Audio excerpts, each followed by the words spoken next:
What's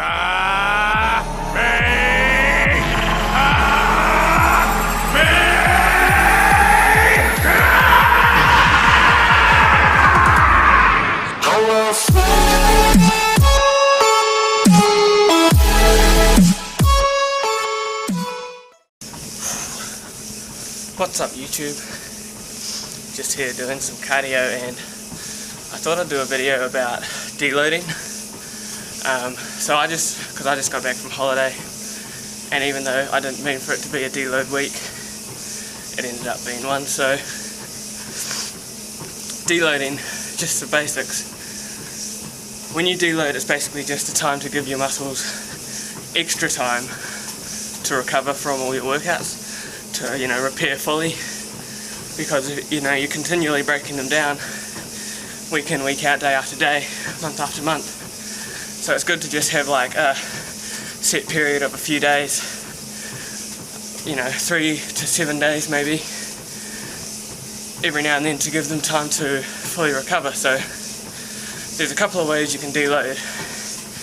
The first option is that you keep coming to the gym, but you go a lot lighter, or you do less total volume. So that means that, let's say you squat 100 kilos normally on your workout for 10 reps, then you not want to go about 50 to 60% of that during your deload week or deload days. So you would only do 50 to 60 kilos for those same 10 reps, and you would do that for every exercise. So you're still doing the same volume, the same workouts, you're just doing a lot less weight, which means that you're not putting your muscles under as much strain, you're not really breaking them down, you're keeping them moving, but it's kind of like active rest, so they have extra time to recover because they're still doing work, but not enough to be strenuous. So that's one option. The other option is you can keep training with roughly the same weight, but you do a lot less volume. So that means you either do less sets, say you do 20 total working sets in a normal workout, then you would do maybe 12, 15 max, and probably you would still also do fewer reps per set. So that means if you do 10 reps normally, you maybe do the same weight for 5 to 7 reps. So even though you could get 10, you're not really putting your muscles under that much strain again, because you're doing fewer reps that you can easily get, and you're not pushing them towards failure, so they're not breaking down. Same with if you lower the weight, then they're not under that same strenuous pressure being broken down and everything like that. So those are basically two ways to deload, where you're still going to the gym, where you're still active. And if you're like me, that's probably my preferred method, because I still prefer to go to the gym when I'm deloading. The only thing is that if you do things like lower the weight especially, it just feels like you're going for nothing. You're doing the same workout, but you're not getting the pump, you're not getting the burn, you're not sweating, you're not doing anything really apart from keeping your muscles active while they're recovering. But if you like to keep active even while deloading, that's probably the option for you. Now, the other option, which is basically what I did while I was away on holiday, is that you completely don't go to the gym. Okay, no workouts, no nothing, no cardio. Well, you could do a bit of cardio if you wanted to, but you wouldn't want to do too much. But anyway, you don't go to the gym, no lifting. And obviously that's definitely going to help you recover, because you're taking a few days to let your muscles do pretty much nothing apart from perform your normal bodily functions. But it's still okay to miss those few days as a deload, because your muscles are still broken down from when you stop training. It takes a while for muscles to recover, 2 to 3 days generally, 48 to 72 hours.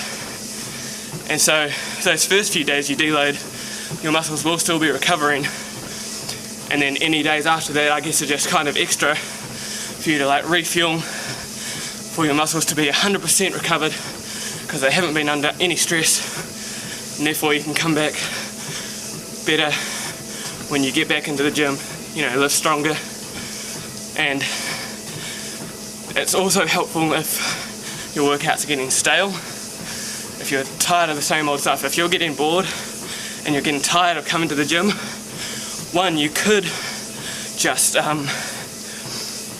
change up the way you're training, you know, maybe do a new split, do some new exercises, change something. But by deloading, you actually get that desire back to come to the gym and to work out. And that's what happened to me last week. I didn't plan to miss any days, but I ended up taking 5 days where I didn't lift. And when I got back into the gym, I just felt re-energized, felt really good. I didn't lose much strength at all because it was only 5 days. And so I came back and I was pretty much lifting the same weights, and I was just able to bump up the intensity of my workouts even further. So deloading is super important. You want to do it about, roughly the guidelines are every 6 to 8 weeks. You can get away, depending on how hard you're training really, with maybe 8 to 12 weeks. You know, you train hard for 8 to 12 weeks, deload for 4 to 7 days, you know, repeat, and it's not going to hurt you, it's going to benefit you, because even the person that's eating right, that's sleeping right, that's doing all their recovery right, if they're training hard 5 to 6 days a week, even 4 to 6 days, 4 to 7 days, whatever, even if they're training super hard, doing all their recovery right, it's still good to have that time to fully recuperate your energy, because otherwise, if you just keep pushing, yes, you'll, you know, continue to burn more calories, possibly build more muscle, but you can get to a stage where you're actually doing more damage than muscle building, and you know, you're not actually giving your muscles enough time to recover. So deloads are important. You gotta know your own body really, and you'll know when you need to deload, when you don't, given how hard you're training, things like that. The other important thing to remember when deloading, and this is something I didn't do that well, is that even whether you're still going to the gym and lifting super light, whether you're not going to the gym at all during that deload, and whether it's 4, 5, 6, 7 days, whatever it is, you need to stick to your normal macros, especially if you're trying to bulk up, because your body still needs, for the first few days, those extra calories to make sure the muscle's fully replenished, and then the days after that are kind of like an extra to give you a bit more energy for when you come back, and that's what helps you come back even stronger and more re-energized. So make sure you stick to your macros. If you're cutting, you could possibly stay where you are, or maybe go a bit less because you're still trying to cut down. It depends how serious you are about cutting down. Obviously when cutting, it's that much more important to hit things like protein to make sure that you're not losing any muscle. So you wouldn't want to go too much lower than what you're already having on a deficit. You're not going to put on a whole bunch of fat in those few days. As I say, it's just going to be helpful to make sure your muscles fully recover and so you can come back harder. So that's pretty much it, guys. Deloading 101. Stick to those macros, and some time away isn't going to hurt. I'm one of those people that needs to learn that better than most, because as I say, if I was deloading, I'd still take the one that where you come to the gym, and it is hard to just go, you know, 50-60% of what you normally put in, but it's worth it. Helps you with your gains in the long run. So if you're not deloading already, maybe try it out. If you've got a holiday coming up, that's a good way to incorporate a deload. You don't necessarily have to plan them, just do it when you feel like you need it. So, hope this video is helpful. If you guys want to follow my Instagram, I'm going to post my username right here. Make sure you go follow me. Make sure you like the video, comment if you have any questions or anything. You can also email me with any questions you have. My email is at the end of the video, so yeah, hope it was helpful. Thanks for watching, and I'll see you all next time.